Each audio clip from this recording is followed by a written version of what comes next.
Good afternoon, everyone. It's Wednesday afternoon. It's May 11th, and we are very excited about a conversation that we will have now in the next couple of minutes with Joy Barry and Traci Johnson. It's good to see you on the screen. Thank you, everyone, for being here this afternoon.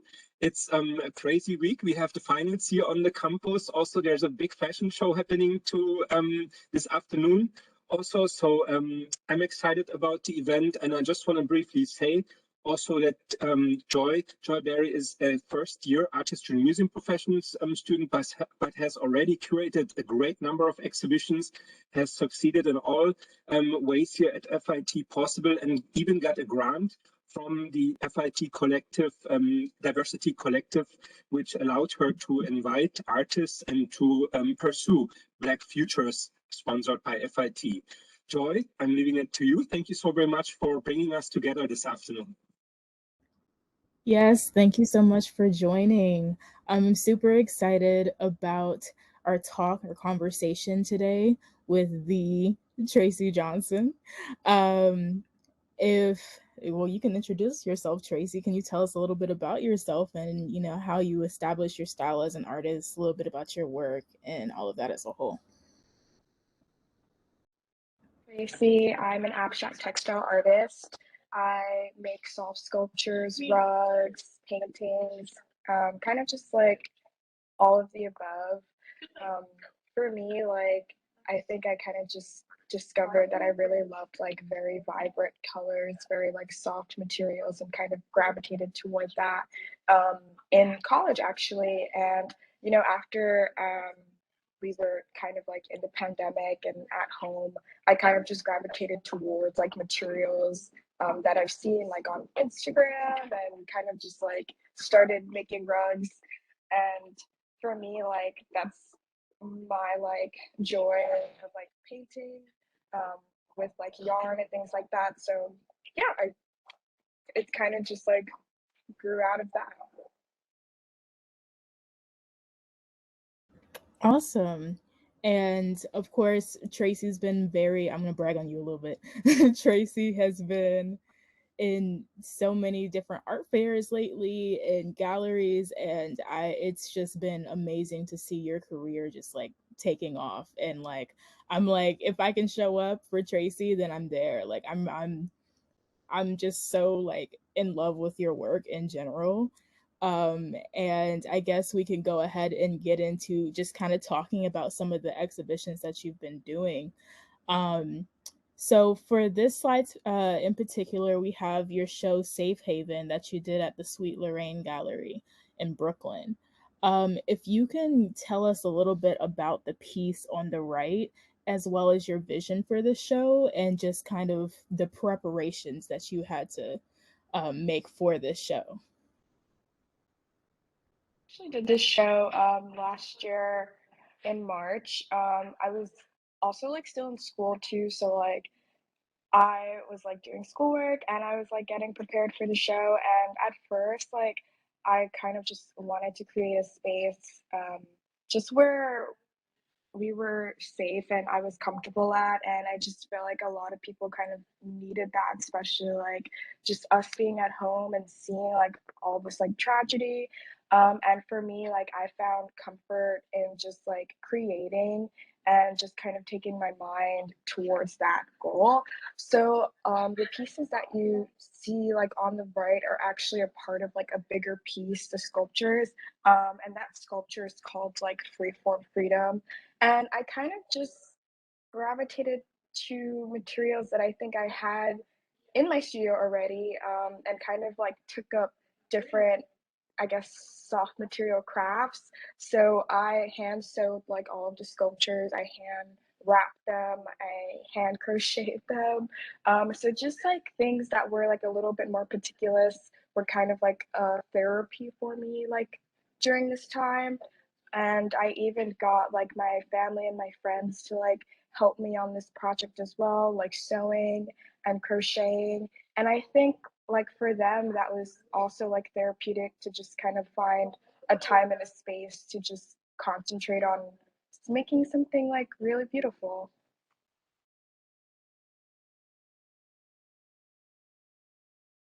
Sorry, I'm lost in the book for a second.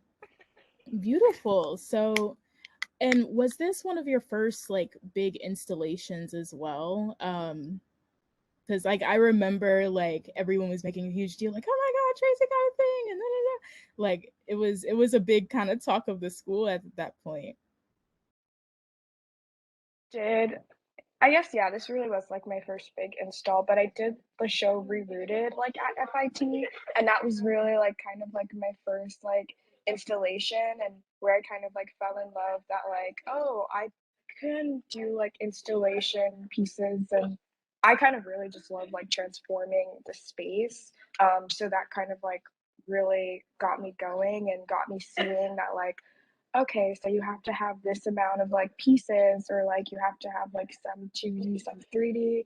Um, but yeah, this was like my first solo show, and I feel like even like seeing it now, it's like even so cool. But I feel like I've even learned a lot and just grown a little bit too from that.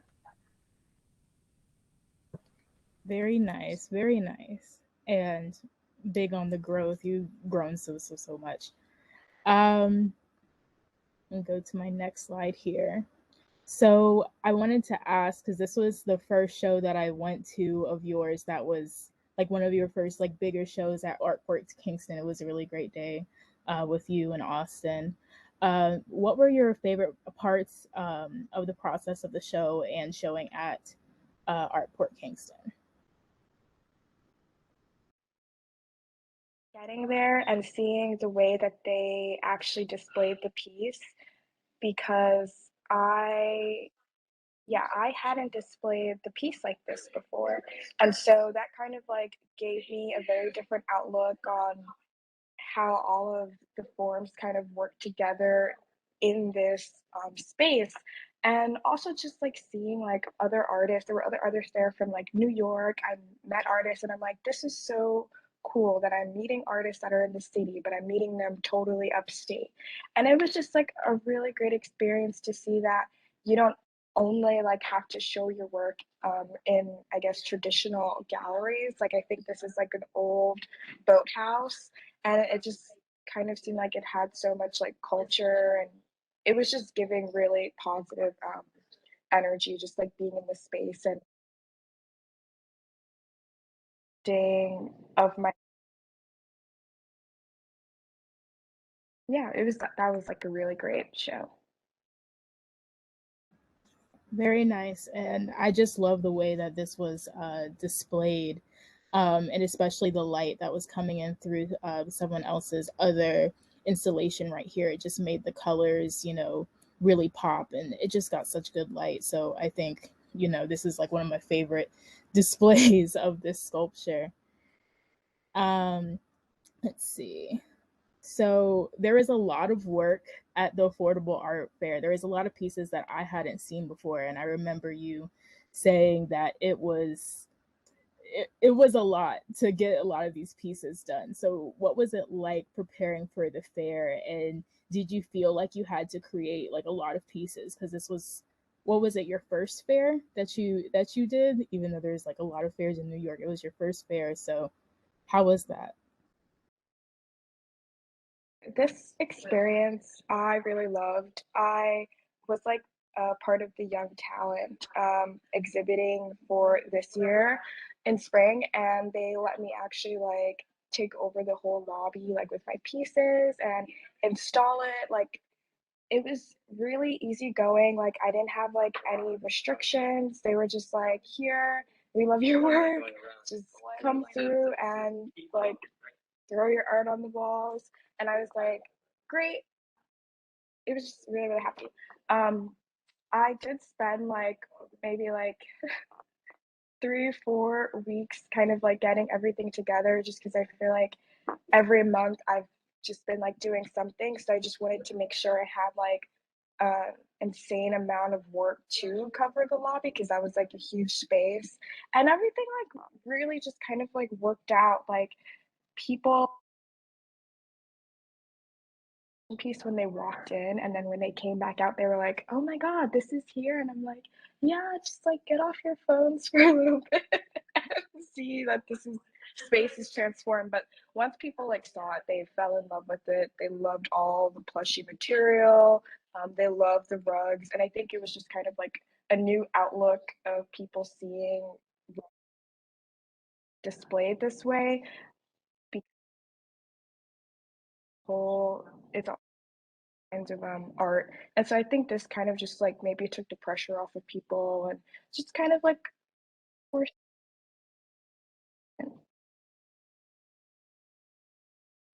Yes, very nice. And also, like, I remember laying on the couch area.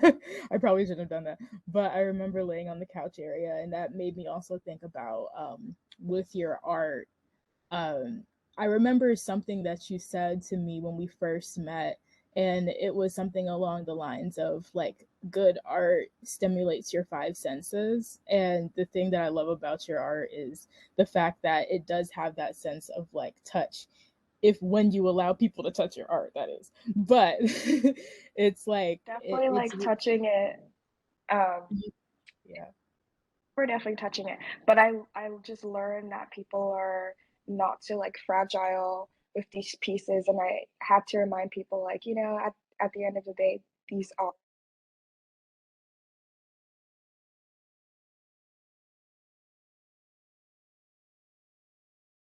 Oh, you just cut out. So I didn't hear that last part. we're just like jumping on it and like sitting down on it and laying on it. And so I think for me, I just have to find like materials that are like more durable for people amount of time. But um, I did let people touch it though. Yeah, it was really good. See. So then we have counterpoint. This is super interesting, the way that there was performance art and then your art being kind of meshed together to create a beautiful performance. What? How did you select the pieces to contribute to the performance? And do you think performance art is a good medium when publicizing your artwork? And then my additional question to that is, should artists consider this way of displaying their artwork as well? I'm gonna answer the first question. You might have to repeat the other two. Yeah. So this collaboration was like really, really insane because the first day that I brought all of my pieces that I had to the choreographer's studio, and all the dancers and her kind of just like played around with the pieces. They looked at them, they felt them, and they kind of just gravitated toward the pieces that they chose. I had actually made one of the sculptures that day, and I just decided to bring it because in my mind, I was thinking of making little sized sculptures so that the dancers would be able to carry them. Um, and when I brought the green piece, I don't know if you guys can see it, but the green piece, they just immediately loved that. They started throwing it to each other, seeing that it was very like aerodynamic, that they could dance with this piece. And then they really loved the figure eight, which is also like the infinity sign sculpture. As you can see, like they're like in it in the pictures. So it was really a very collaborative part, like on both ends. I just really think they right away and just was like, let's just do this. Yeah. And then the other part of the question, I know it was like three questions in one. But should artists consider this way of displaying their artwork? Do you think performance art is a good medium when publicizing your artwork? I didn't need the proof, but this definitely gave me the proof that you know whether you are a dancer or like a fashion designer or whatever creative field you may be in, it's just really beautiful to kind of like expand your artistry to different paths and just see like what you may come up with because for like choreographers and dancers, they create their art with their body. And for artists, they create their art with like other materials, and it could be their body as well. But it just takes you, I guess, to like a whole nother world that you would have never even thought. Like your mind is not limited because all different artists think differently about their craft. So I think performance art, yes, that's an excellent way to show your work. It just really, for me personally, like brought my work to life. So like when I speak of like my pieces, I always say they're like extensions of me, and I believe that they are like alive and they're with me. And this just kind of elevated that to the next level with the dancers like moving in it, like throwing it, even like their arm warmers, them just kind of like defying gravity. I I loved it. And everyone really thought too that the pieces were like alive, and that was really the best part. I love that word when describing your art. It is very alive. Like, just with even without the performance itself, like especially that figure 8 sculpture, and whenever it's on the wall, I feel like it should move. Like I feel like it should just like float in the air. So no, Right. that's a really good way of describing it. It was really great that you did this. That was the one performance that I missed, and I feel still really bad about that to this day. But yeah, it's just amazing. Um, I guess my final question that I have is, do you I want to kind of rephrase this question a little bit. So, what are kind of like the pros and cons of like becoming an emerging artist and your overall kind of trajectory of like where you're going? Like, do you feel like there are times where you could have advocated more, like for yourself in galleries? What are like the perks with like working with different people, different galleries? Just kind of getting a little bit deeper into under the surface with that.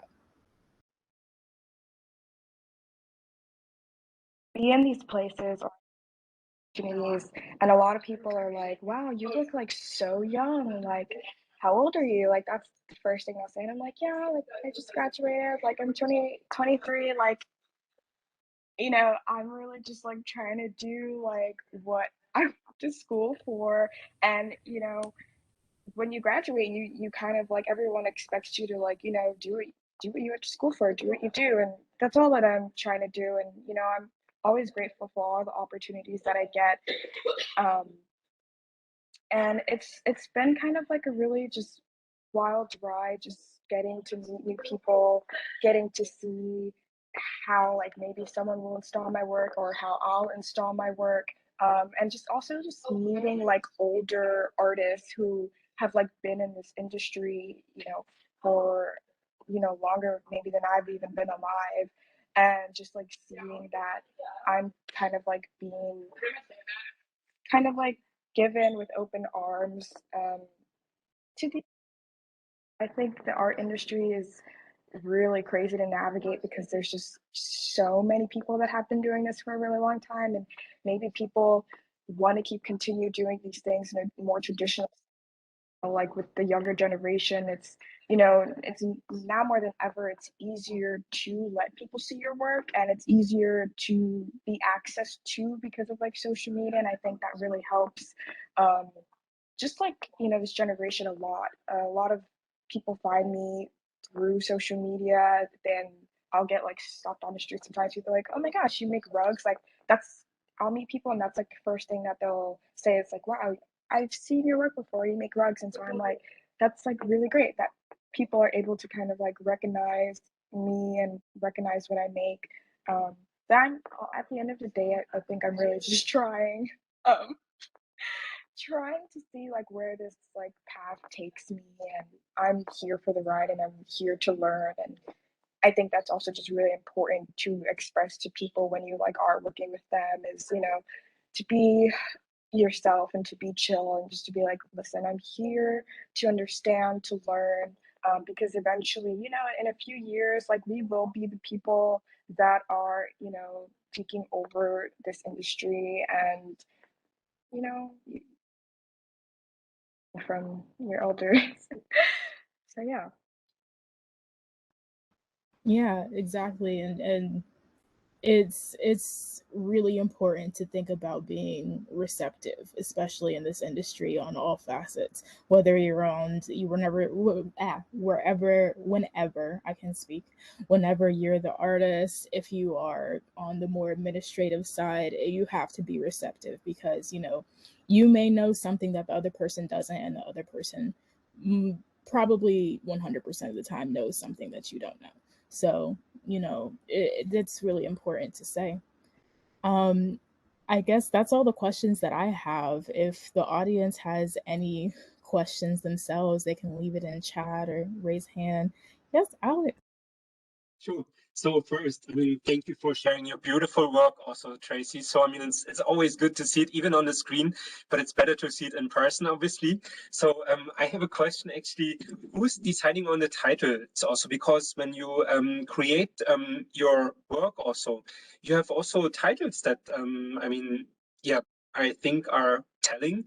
Are these titles chosen together with the team you have, or is this your own way also? Who comes up with these ideas to name your works? I actually show my pieces to my partner first. I'll show them to Austin too, and I kind of just like play on like maybe the first things that they see.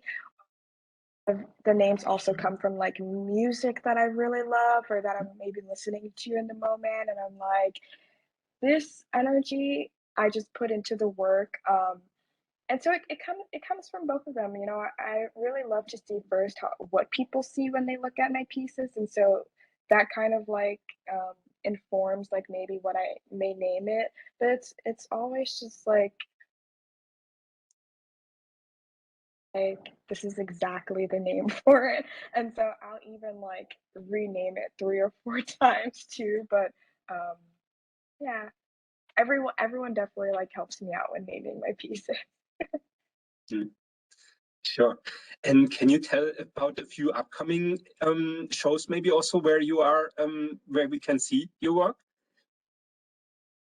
I am going to be at the other art fair in June. It's June 2nd. They're marketing it as in Brooklyn, but it's in Queens at the Knockdown Center. So I'll be there for 3 days in a booth. You guys can definitely come by and see it. I also have a solo show coming up in July as well at Established Gallery, and that's in Brooklyn. I definitely like have these in my Instagram if you guys want to check it out, and I'll have it like on my site. If you just want to reach out to, like, I can definitely send you guys.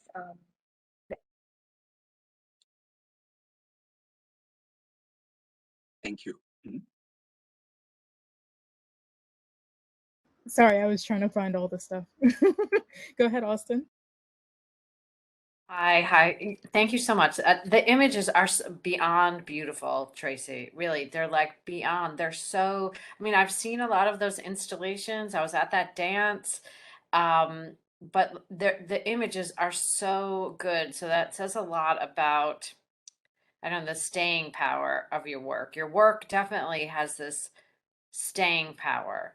And I did want to hear what your thought is about like opportunities on social media. I know because a lot of us, work with students or we are students, and as a student, a college student, sometimes you feel sort of disempowered.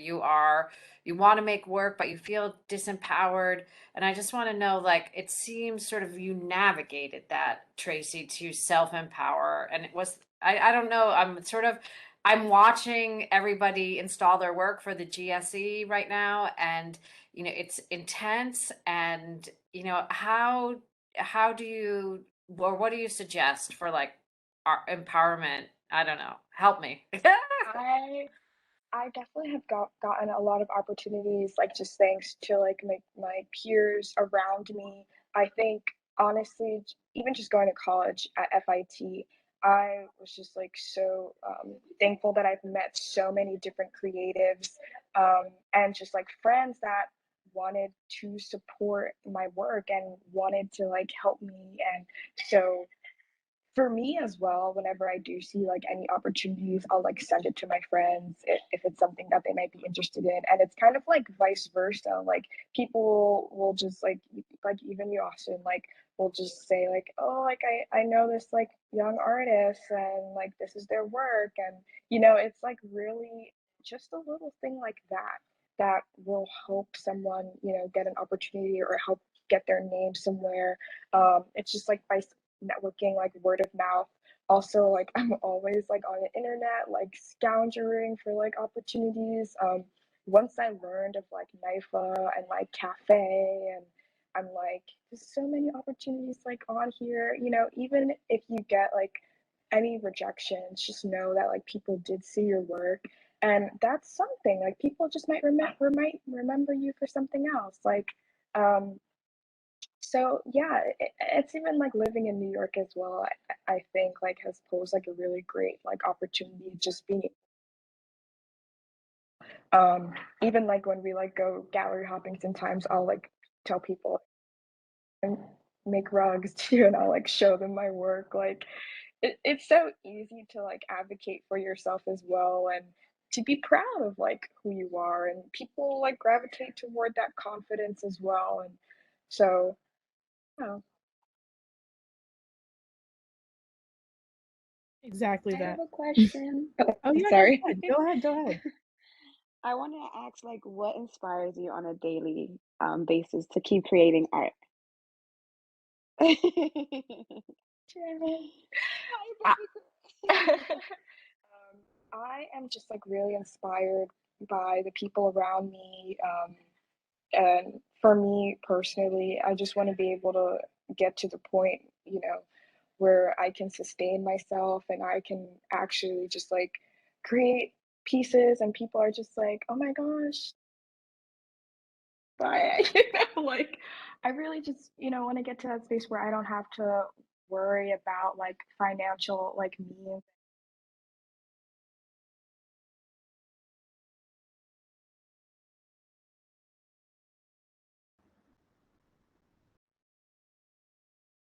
Inspired, but like if I go to museums or galleries by other artists and I see that,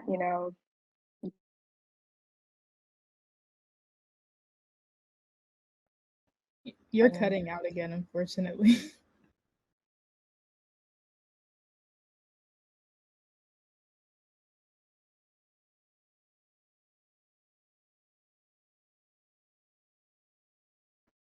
Wait, hold on a second. Tracy, you Yeah, back? yeah, we lost you for a second.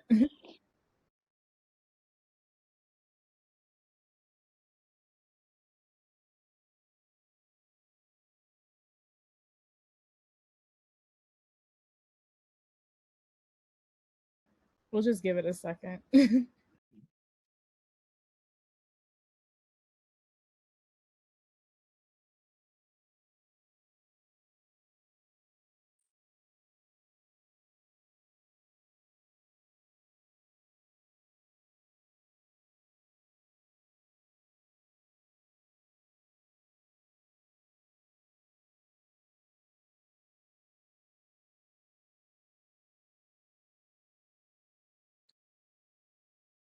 I'm like, while Tracy waits, while we wait for Tracy, I wanted to say, like, I went to college with her and I had like painting classes and certain classes with her. And I really like the fact that she really pushed as an artist to focus on different materials, because I feel like that's something that like FIT in general, they try to push on like the more traditional like paintings and oil paint and acrylics, and all of that is important, of course, in our practices.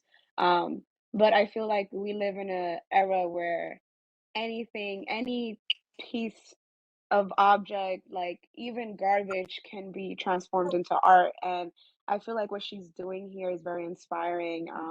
And it also like is very in the now, and like will keep going even in future, because it's something that, again, like Joyberry was saying, that it initiates kind of like the five senses. It's like you want to touch it, you want to like run your face on it, like, so it's like I really appreciate and love the fact that she's creating art that's like very close to heart, you know? It's like very soothing in a way, especially in a time where, you know, COVID was going on and everybody was scared and, you know, all these like negative feelings started to uprise. It's very soothing to have something to look at and to feel that's colorful and not black and grays, you know, not in those in between like dark colors. So I really, really appreciate her as an artist and her as a person too. You're inspiring, Traci. Yes, yes, girl. There you are. Yeah, I'm back. Sorry about that, Ella. Hello. No, you're good. I was I gonna mean, we're ask you almost. too. Oh, go ahead. Oh, sorry. I was gonna ask No, you go just ahead. one more question. What do you like? What is your thinking process when it comes to choosing like color palettes? So that's like my favorite part of the process. I actually just kind of like lay all of my yarns out, all of the colors, and I kind of just like put them next to each other. And I put them next to the cloth as well. And so every time that I do pick a color, I'm always like meticulously choosing it, and just like always putting them against each other. And so like it may work, it may not work. But even when I go to the store to choose the yarn as well, like I'm always looking for very like deep, vibrant, pops like of color, that kind of just all like go together, and the color palettes just kind of take a mind of their own, when I'm rug making. Awesome. So you're choosing color with intention. That's always good. Traci, Mm. has an interior designer already approached you also in all your shows so far to maybe create a space out of your artwork for um, a store or so? I mean, I think that would be a great future also to display really summer here in New York, which is so full of steel and glass and other hard materials. Yeah, I would love to do that. Even when I was in school too, I almost left like fine arts for communication design to go into like exhibition design, just because I always like gravitated toward that. My favorite thing to do at the holidays is go see the windows at Saks and on Fifth Avenue. So I think even just like a lot of that has influenced the way that I want to like install pieces, but I'm totally down to like install a space. I learn something new every time, and I think that would just really be great. So maybe that's the next thing. I'll put that on my list. Austin. Sorry. Okay, Traci, remind me, the guy from Bergdorf's often walks by FIT and puts artists in from our windows at the Art and Design Gallery here on 27th Street to Bergdorf's. And we should show him some of these images. I'll send you his email after this, but I could see, you know, just from these images, they might be super interested in incorporating some of this work into one of their window displays. So let's make that happen. I think like that's the important thing. You know, Joy and Jen and Alex, Traci and Anthony. I don't know who else I know on this call, but you know, kind of like to keep the momentum going, right? We're lifelong learners, artist collaborators here. And like, what can we keep going? Like, I would love to have a performance here, which we don't really do. And we're opening up more events. And you know, there's just I see Alex making notes, you know, spoken word, that's a performance based. So I think it's good to like keep that idea going, definitely, when it comes to like the black futures, you know, that, you know, expand into the future, right? So thank Absolutely. you, both of you, all of you, everyone on this call. It is a busy day today with the fashion show tonight, but this was a great little interlude. Yes. Thank you.